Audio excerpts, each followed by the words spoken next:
Bienvenue sur HD 3D. Donc nous allons continuer le montage du châssis MF01X de la Beetle Rally. Donc normalement dans cette vidéo on va pouvoir finir de monter les quelques éléments qui manquent au châssis, les roulements, les hexagones, les roues et les blocages de batterie, et de poser l'électronique. Avant, bien entendu, qu'on passe à la nouvelle étape, c'est-à-dire la carrosserie. Donc c'est parti pour le montage de cette vidéo et l'explication des soucis qu'on a avec l'électronique fournie actuellement dans ces kits.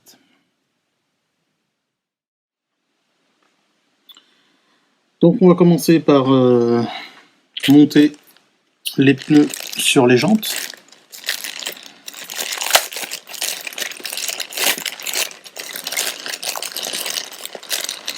Donc, comme les Touring, sur les versions rallye, il n'y a pas de différence entre jante avant et jante arrière, c'est les mêmes diamètres et c'est les mêmes largeurs.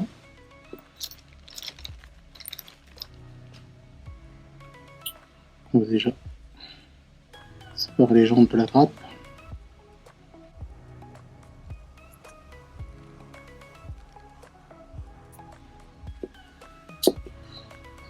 De libérer.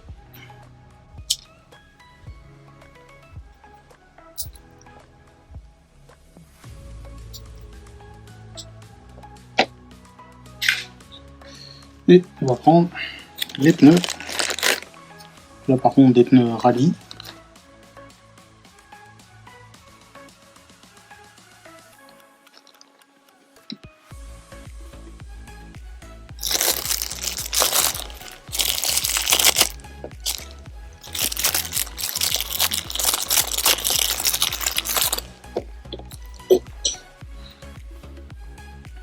Donc en théorie sur la notice ils nous disent de les coller. Moi je ne vais pas le faire parce que je vais peut-être modifier les roues par la suite, donc je vais pas les coller. Et je sais que j'ai déjà roulé avec des pneus Touring sans être collés, ça ne dérange pas.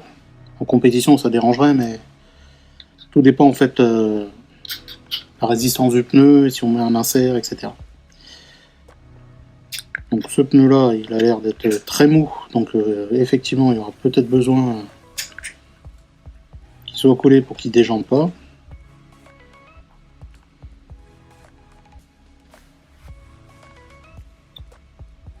Ce côté là ça a l'air d'être bon.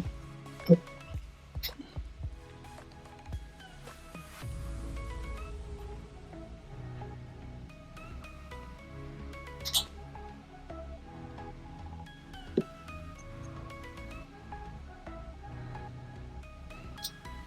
Donc voilà pour la première roue.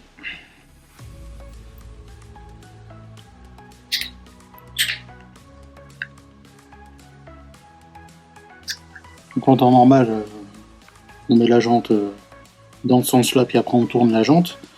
Donc ça, j'ai été obligé de le faire pour le buggy. C'est pour ça que d'ailleurs que le buggy, il y a moins de chances que ça déjante. Parce que c'est tellement dur déjà à mettre. Et pour le buggy, c'était pas noté de les coller dans la notice Tamiya, notamment à celle-ci. Donc il y a certainement une bonne raison, puisque là déjà quand on les écrase ils s'écartent, donc effectivement. Alors peut-être un petit souci, je serais peut-être obligé de les coller, mais quand j'aurais fait mon choix de roue.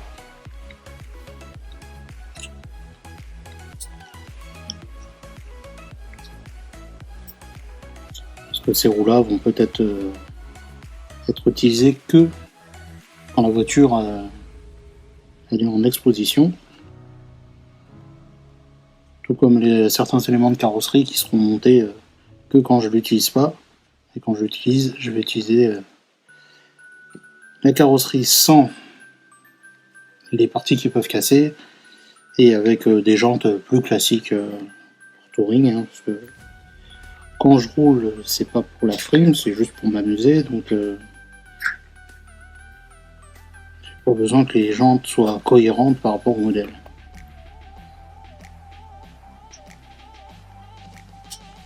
Parce que j'ai d'autres roues touring qui sont déjà prêtes, qui fonctionnent très bien.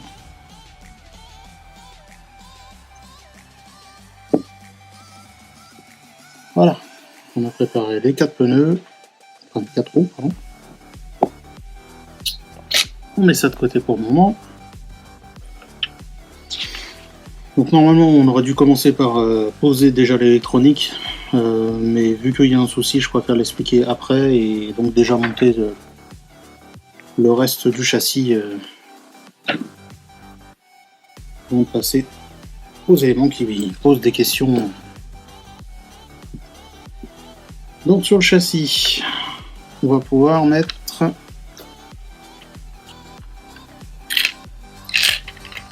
nos petits roulements.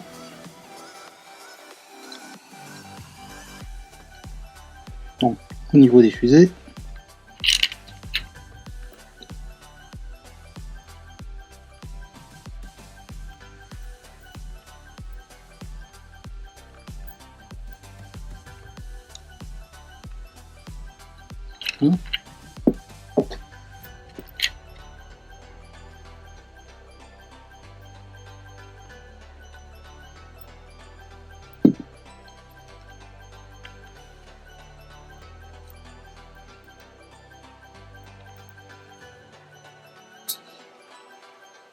Ok pour les roulements.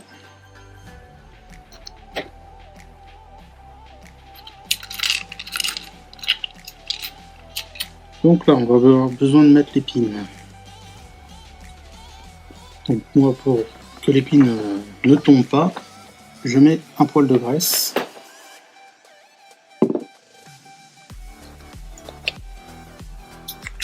Ça permet de les tenir en place. Pas mal beaucoup. Hein.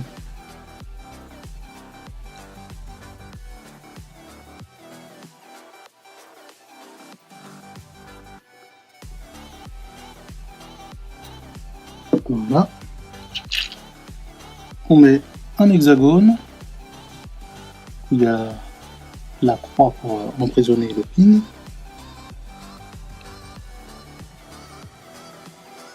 Le pin est pas assez descendu. Ok. Et on met directement une roue.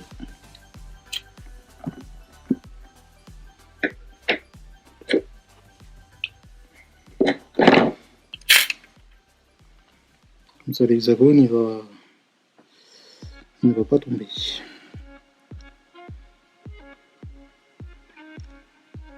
Après ça dépend des voitures et des voitures où les hexagones ils ont moins tendance à tomber que d'autres. Et vu qu'ils sont retenus par rien du tout, c'est toujours un risque qu'ils tombent.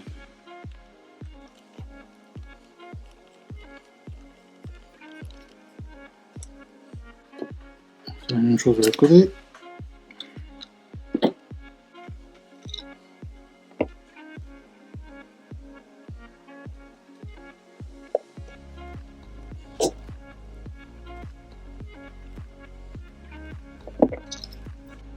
Pin, hexagone.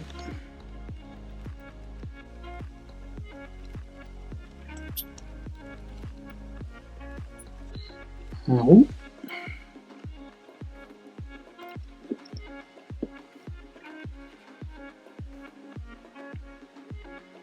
Et les gros.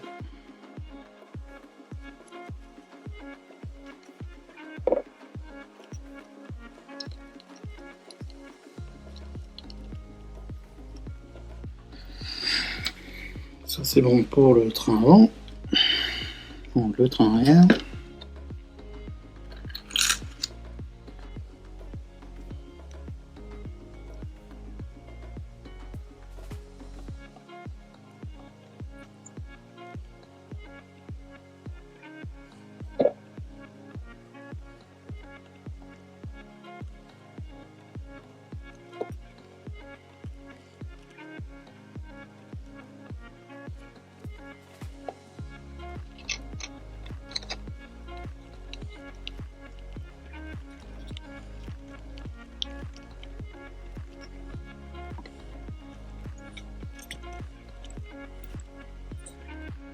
Et les dernières pièces.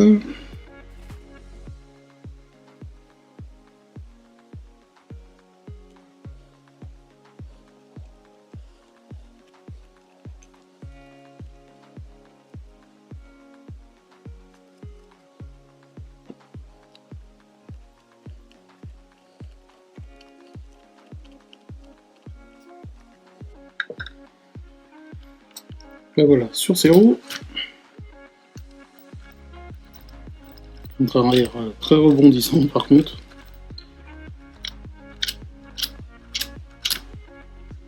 Un peu plus dur. C'est un peu spécial à mon avis à conduire. On verra s'il y a besoin de durcir les suspensions ou s'il faut vraiment passer aux options hydrauliques.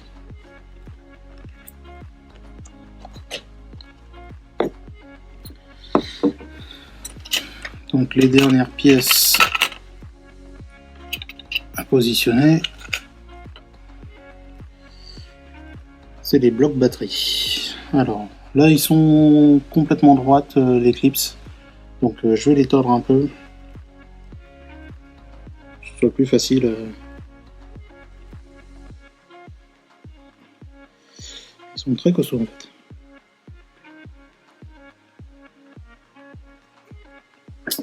Je vais aller chercher une deuxième pince pour pouvoir les tordre et pas les déformer complètement. Et en même temps avoir plus de force.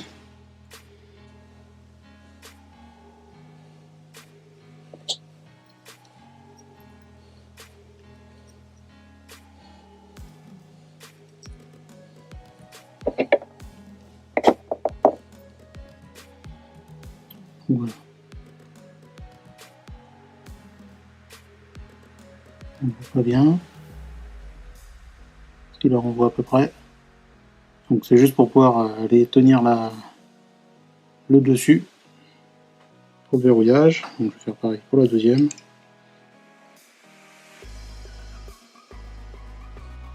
Alors pareil, sur celle-là, ils n'ont pas mis de grandes clips. Contrairement à la Plasma Eagle qui elle avait le droit à un clips avec un plus grand arrondi et qui était déjà tordu pour pouvoir y accéder plus facilement pour le pack batterie.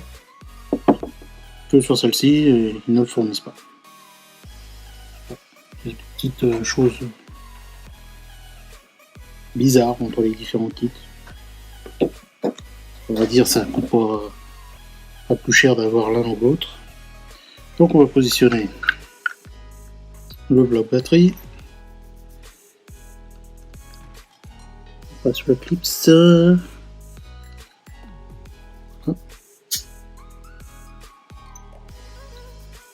Et de même de l'autre côté.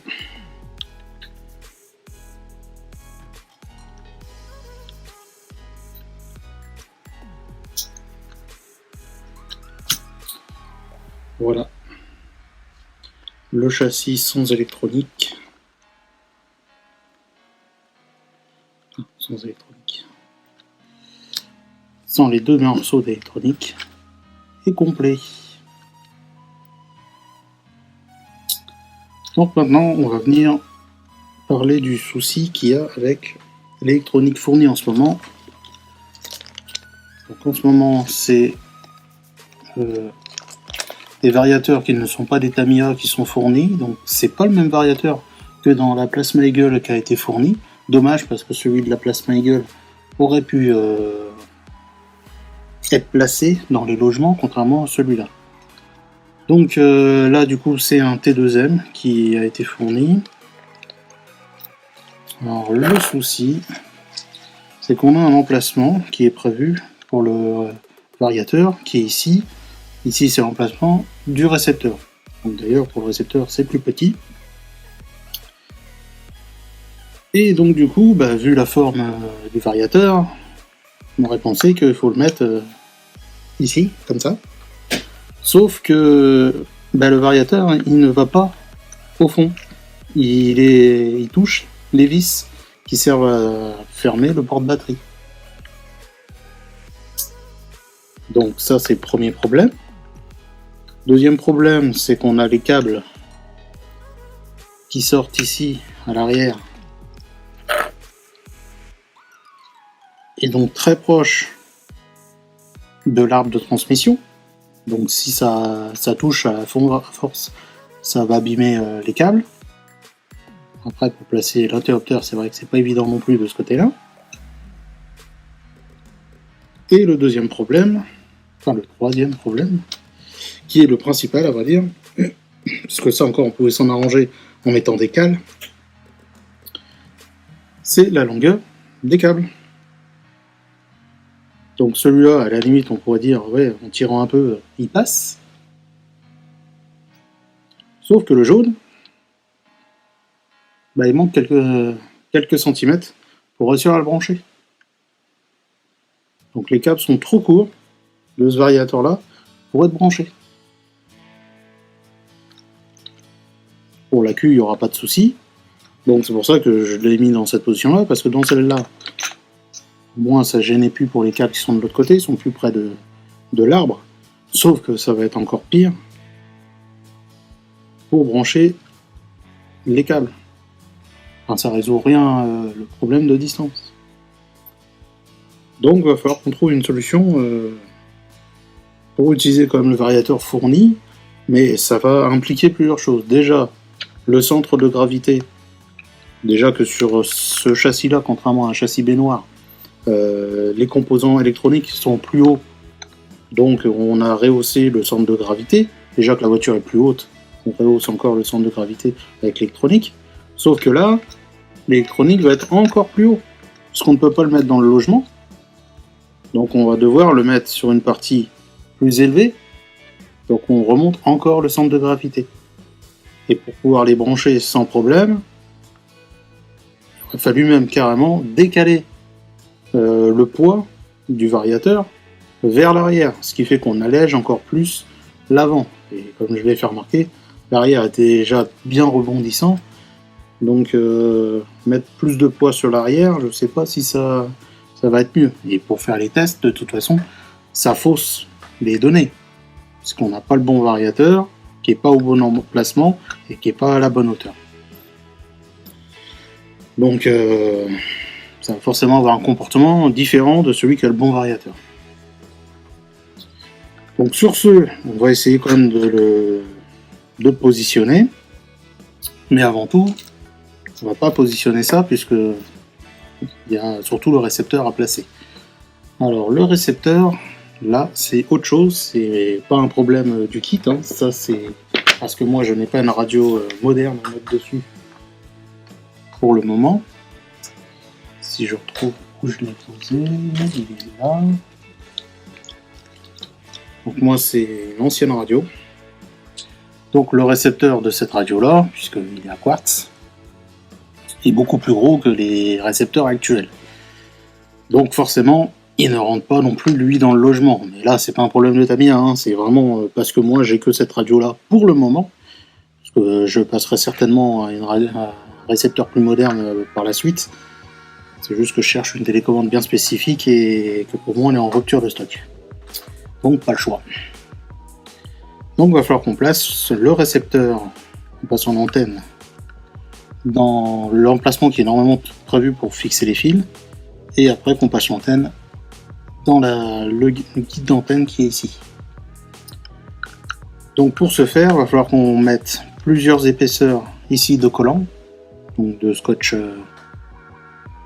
silicone.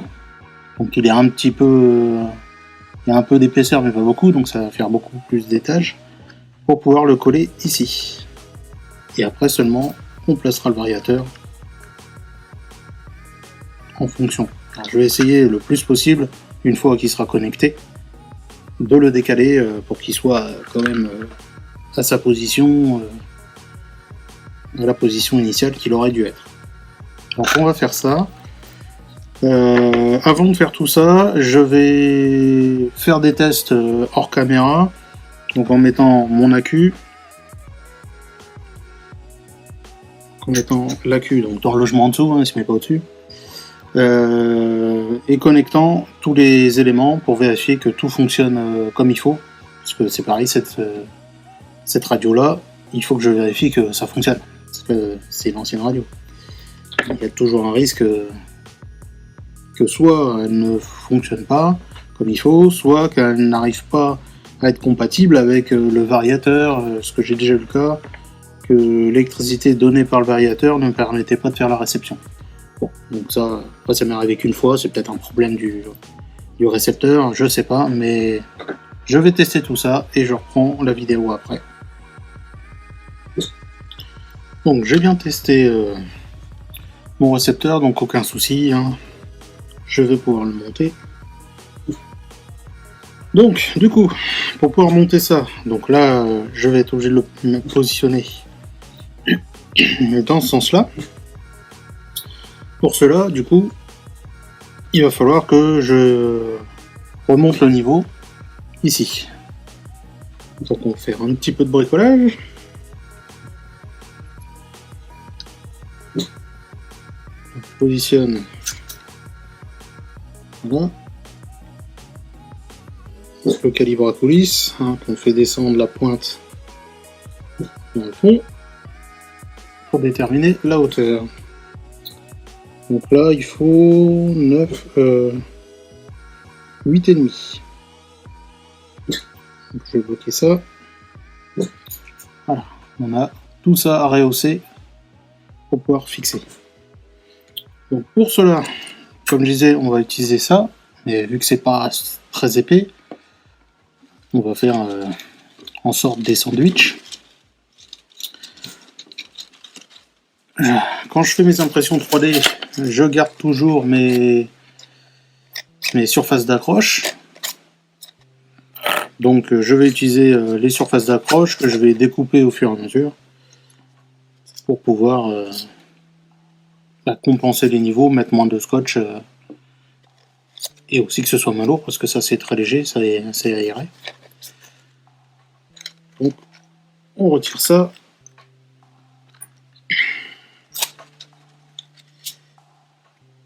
Alors la distance qu'il va falloir,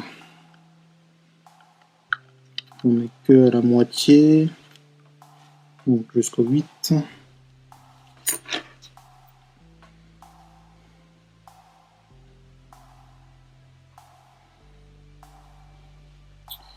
Et sur cette largeur là.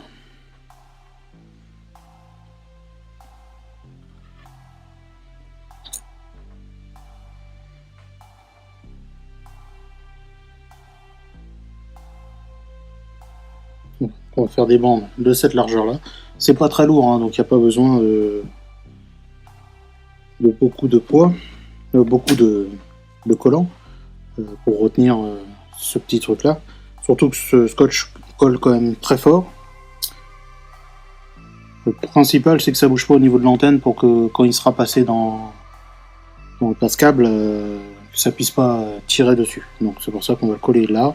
De l'autre côté, le châssis n'est pas droit, donc on ne peut pas coller proprement ici. On pourra en rajouter un à la fin sur les côtés, juste pour dire que ça tient un petit peu, mais on n'a pas forcément besoin, surtout qu'il ne va pas forcément rester sur la voiture dans le temps. Donc là, on va mettre un collant sur une première plaque, on va le couper et ça va nous servir de gabarit pour le reste.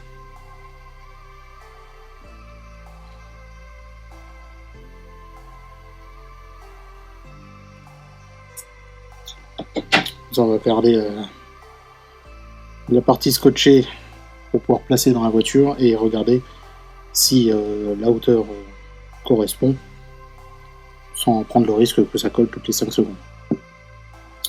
Donc j'enlève tout ce qui dépasse.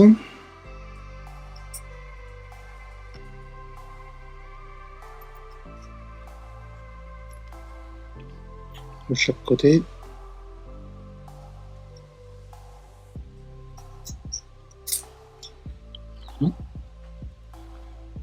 Sur la largeur.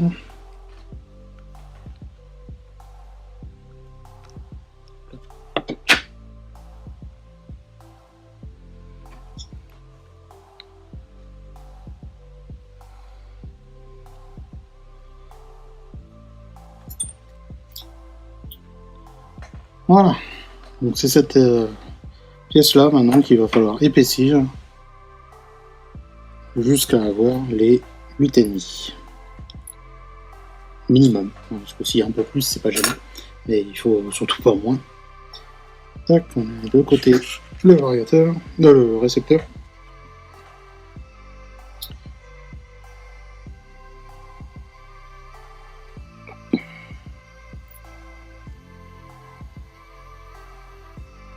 Et là, je mets du collant de l'autre côté, là où il n'y en avait pas.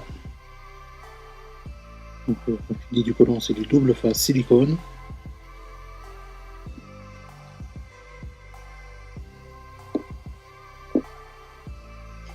Comme vous voyez, il colle très bien.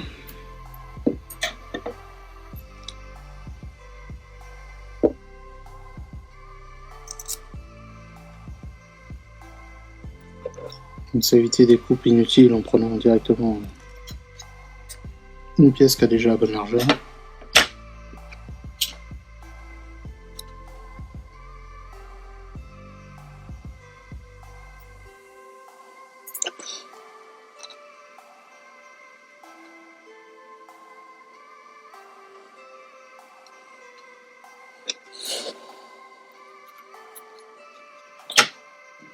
Et ainsi de suite.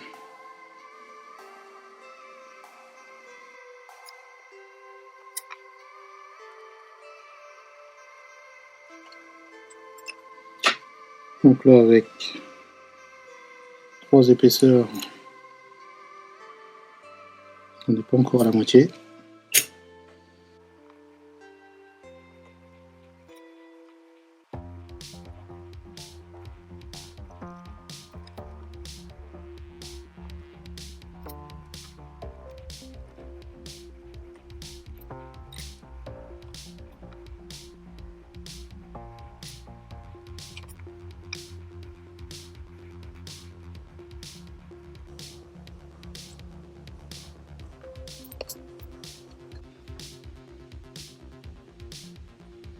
Voilà, là je vais bientôt être au bon niveau, donc avec le dernier bout de scotch, on devrait être arrivé à ce qu'on a besoin.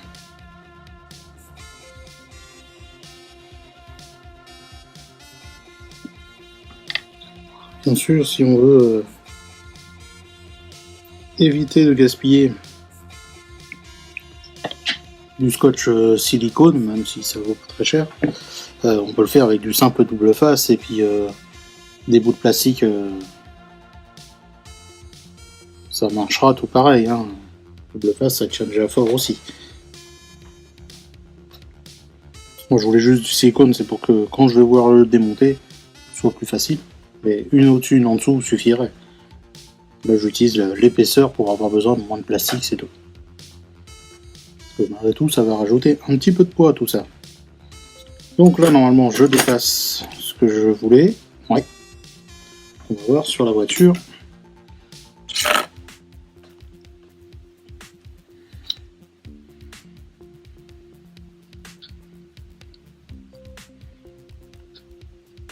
C'était dans ce sens-là.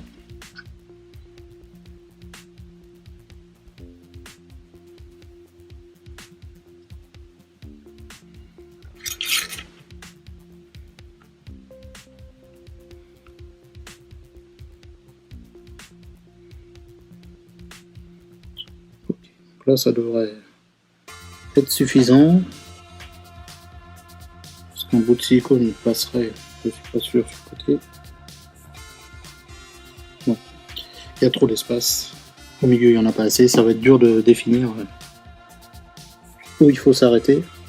Mais vu que c'est pas très lourd, ça devrait suffire juste avec la partie. Donc, ce que je vais faire, c'est que je vais coller déjà cette pièce-là au milieu dans le fond, donc le plus près possible à mon avis ici pour qu'on soit plus vers l'intérieur du récepteur, et on placera après l'antenne là où elle doit passer pour l'enclencher et on retirera le film du dessus au dernier moment. Avant ça, je vais aller nettoyer le fond, donc avec du nettoyant frein pour bien dégraisser. Alors qu'avec le montage, on a mis quand même un peu de graisse un peu partout.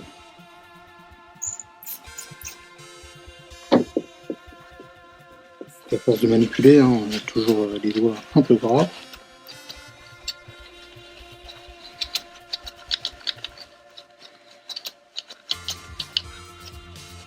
Je vais faire pareil sur le récepteur.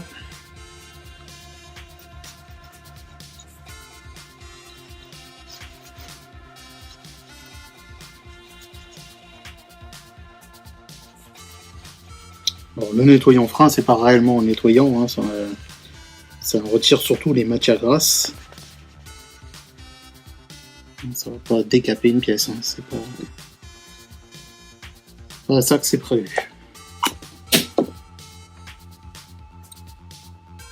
Donc on enlève un côté.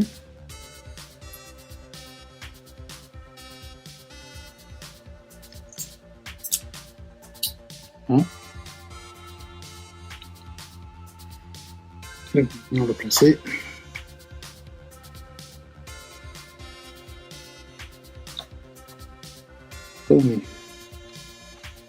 Et on appuie bien.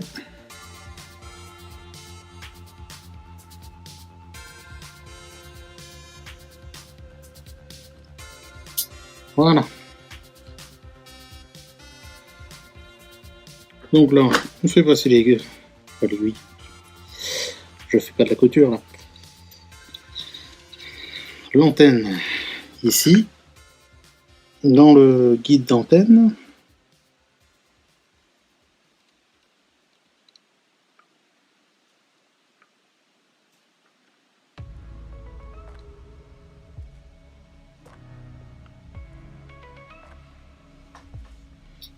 Comme ceci.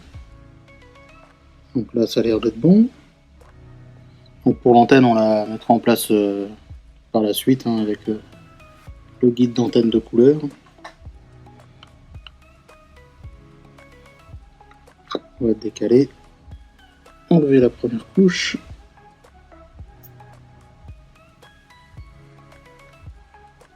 Voilà.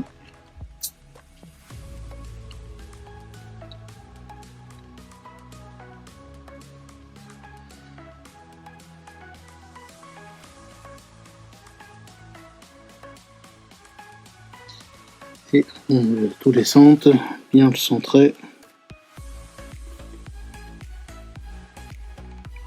Et on appuie.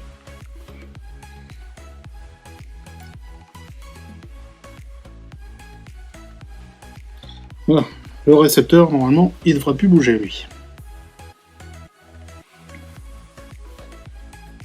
Faut surtout pas qu'il bouge, parce que quand ça tire sur l'antenne, ça arrache cette antenne-là, ça serait un peu dommage.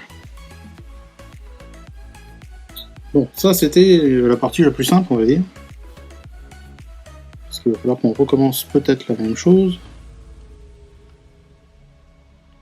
pour le variateur. Donc pour savoir où on va mettre le variateur, on va le brancher déjà.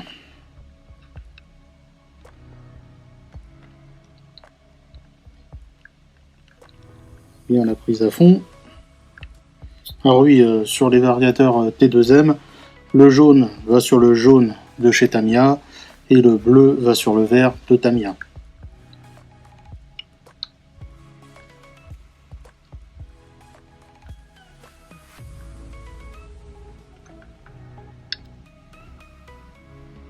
Voilà.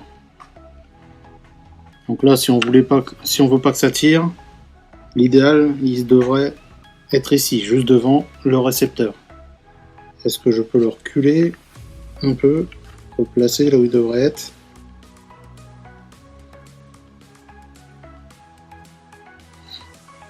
Ouais. Je peux peut-être le placer comme ça. En version inclinée, je sais pas si c'est bien, par contre. Ça veut dire que je peux peut-être réussir à le mettre ici en le rehaussant.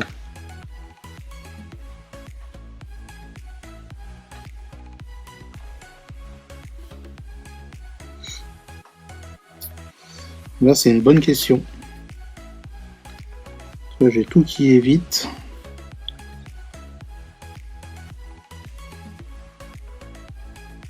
Si j'arrivais à le fixer comme ça,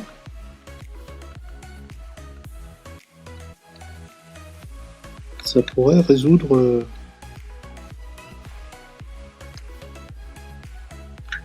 en partie le problème. Et éviter de refaire un sandwich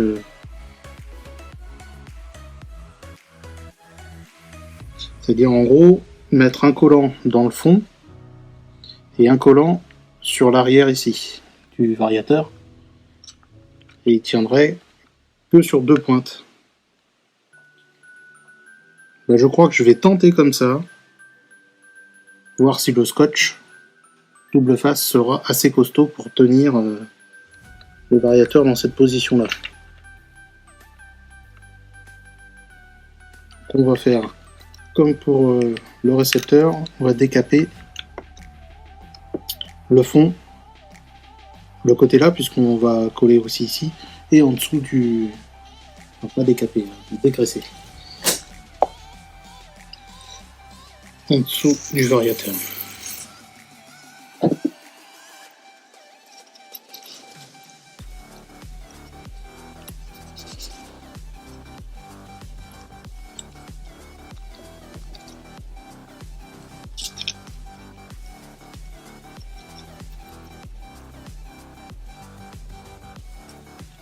Voilà.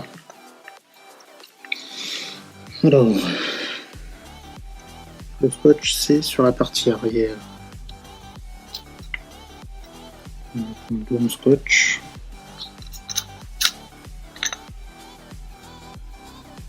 Il fait toute la largeur, c'est ça que je veux dire en disant bon.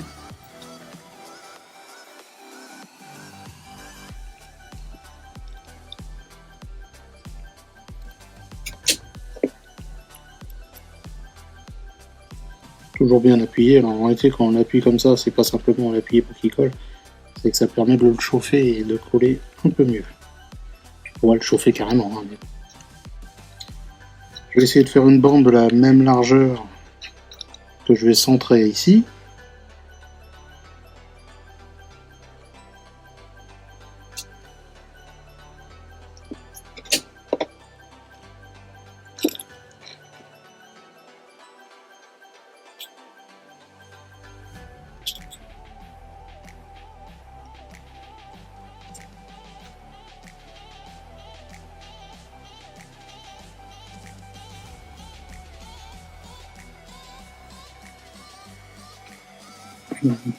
Enlever la protection.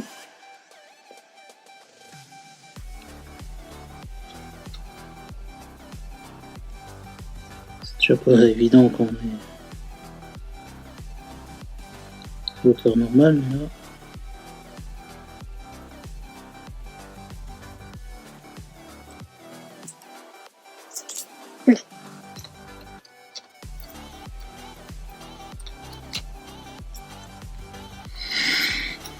La même chose pour celui-là.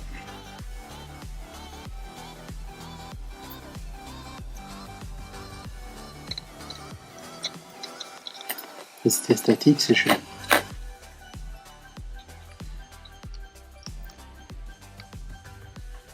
On va venir le centrer.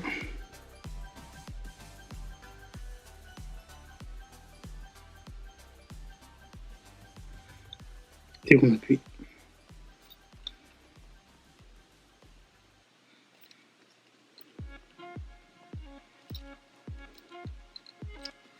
Voilà. Donc, dans quelques jours, ça tiendra encore plus fort. Donc j'espère que ça suffira comme fixation.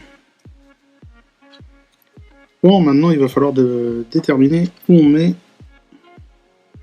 le petit interrupteur.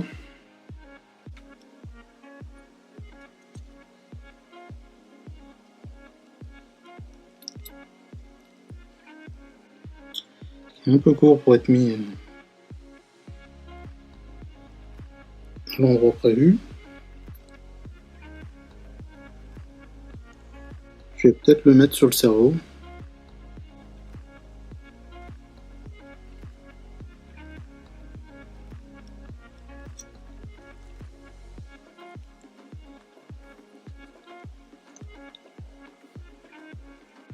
Plutôt sur le variateur. Je vais le fixer sur le côté, là, au niveau du variateur. Comme ça, bon, il sera avec le variateur.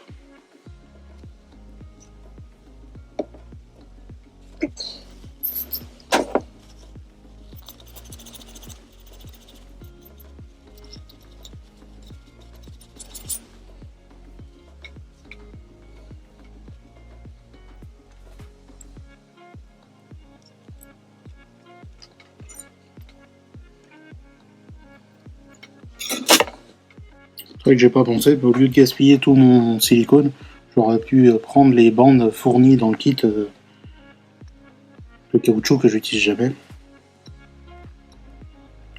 Enfin, pas en caoutchouc, en mousse, double face en mousse. Ça m'aurait évité quand même pas mal de gaspillage.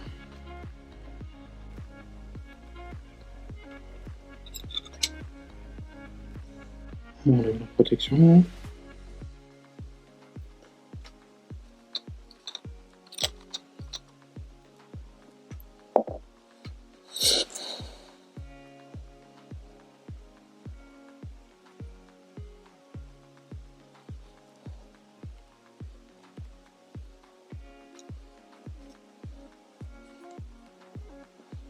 Voilà. Ça dérange pas trop. Bon. Maintenant qu'on a tout placé, on va pouvoir raccorder et faire du propre au niveau des fils.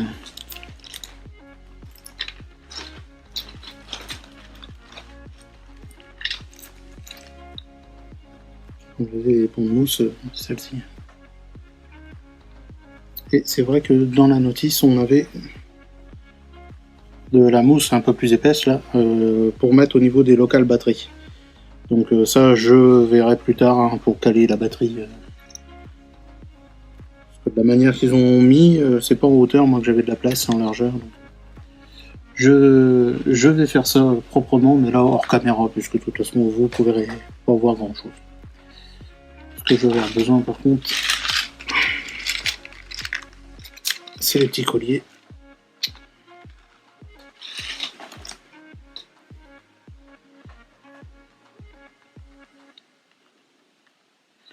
Voilà. Il n'y a pas besoin de les tenir. Alors ça c'est sur le canal 2 qui est là.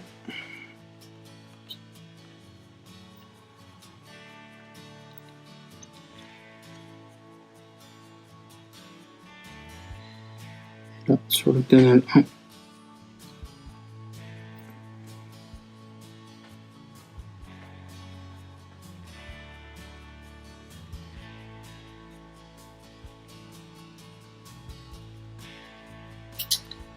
Alors pour que tout soit propre, je préfère passer ça de ce côté-là pour éviter de venir près de l'arbre, m'éloigner le plus possible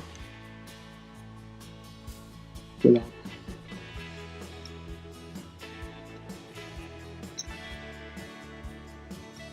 Tac. Ça passe encore sous.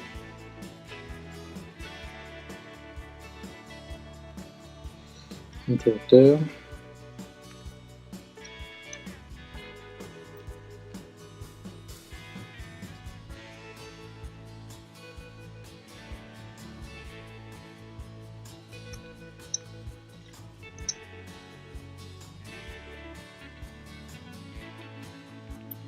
Pas besoin de raccourcir beaucoup. On peut faire un peu plus.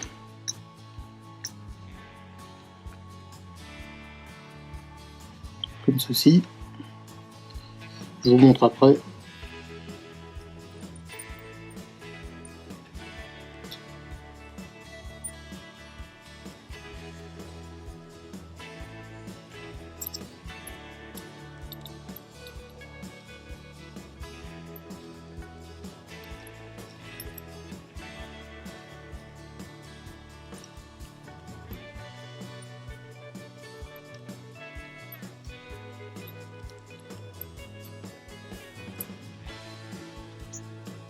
Et on coupe tout ça.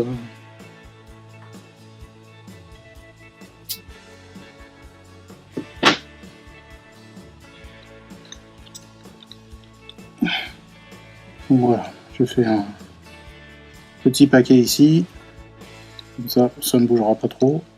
Ça reste en place grâce à l'interrupteur finalement que j'ai décidé de mettre là. Et on aura toujours l'accès pour brancher la batterie. Donc, on va passer au moment de test, que tout ça fonctionne bien. Donc on va mettre un accu.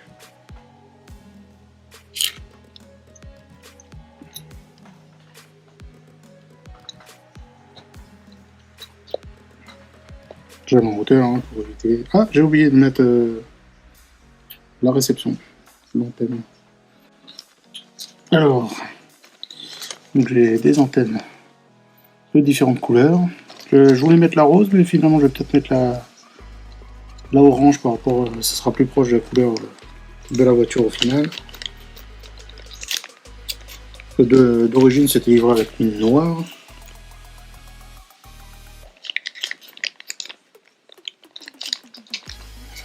Bon, pas grave, la noire je l'utiliserai en secours si j'ai vraiment besoin. Et vu que j'en avais acheté pour mes autres RC qui utilisent des anciennes radios. Donc déjà on va déterminer la longueur que j'ai besoin. Donc vous voyez pas mais je raccourcisse de quelques centimètres.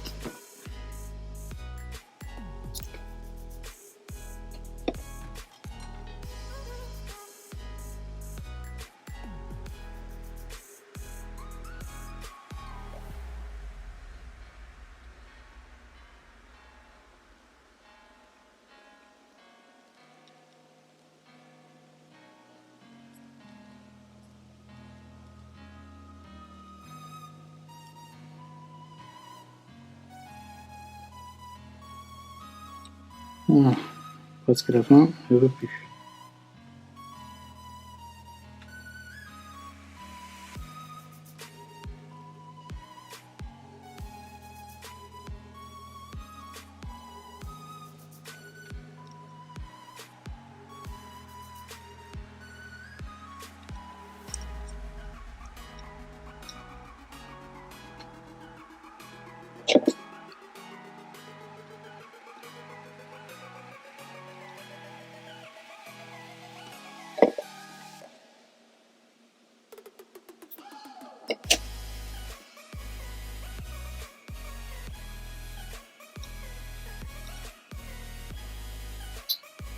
Voilà. Donc vous ne voyez pas, c'est un peu hors champ.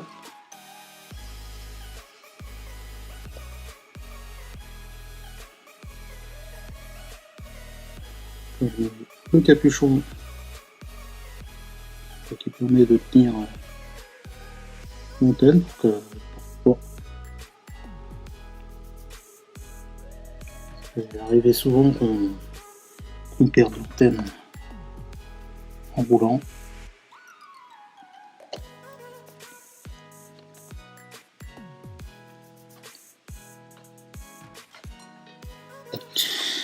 Voilà. Donc du coup, on va mettre un accu.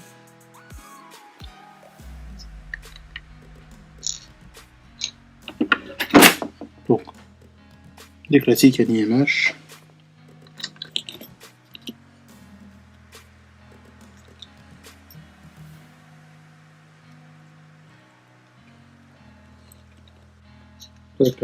L'accu se balade pas mal. Hein.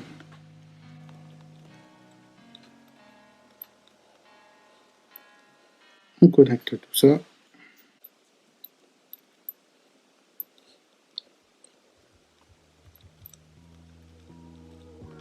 Il va falloir que je trouve une solution pour que le câble il bouge pas trop quand même. Parce que sinon ça va venir toucher la carrosserie.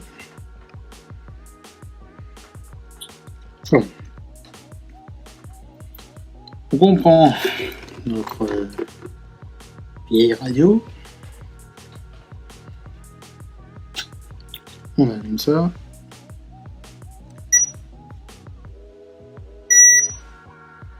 Voilà.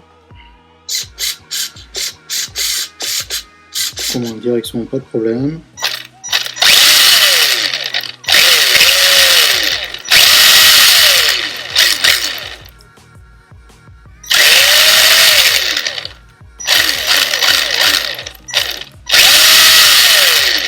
Tout fonctionne.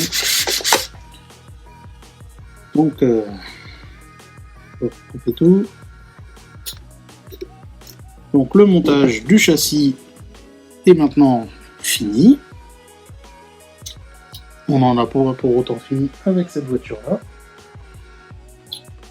Puisque maintenant, on va devoir passer à une étape plus longue. C'est la peinture de la carrosserie.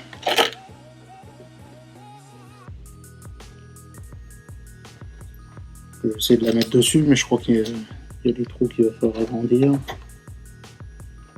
Et souvent, ils sont marqués, les trous. Que l'arrière, ça a l'air d'être bon. Mais pas à l'avant. Avant, les trous ne rentrent pas. Ça échappe, ça. Bon, ce que je vois, c'est que les supports d'accu viennent toucher la carrosserie. Alors déjà qu'ils étaient un peu trop longs, mais en plus ils touchent la carrosserie, c'est pas top ça.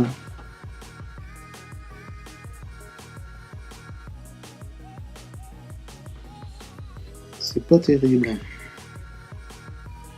Donc là aussi il va falloir trouver une solution pour... Ça fait beaucoup de choses à adapter moi je trouve, hein, sur un châssis tel que celui-là. Qui devrait normalement être juste à monter et pouvoir profiter derrière. Donc bon, tant pis, de toute façon la carrosserie ça sera pour après, pour les prochaines vidéos. Donc sur ce, merci d'avoir suivi cette série de vidéos et à la prochaine pour la carrosserie. Je ne sais pas encore si je la ferai en vidéo, la peinture, mais oui, la pose des autocollants, et dans tous les cas je ferai un retour, c'est sûr, sur le résultat final de la carrosserie et bien sûr les tests par la suite de ce modèle là. À bientôt.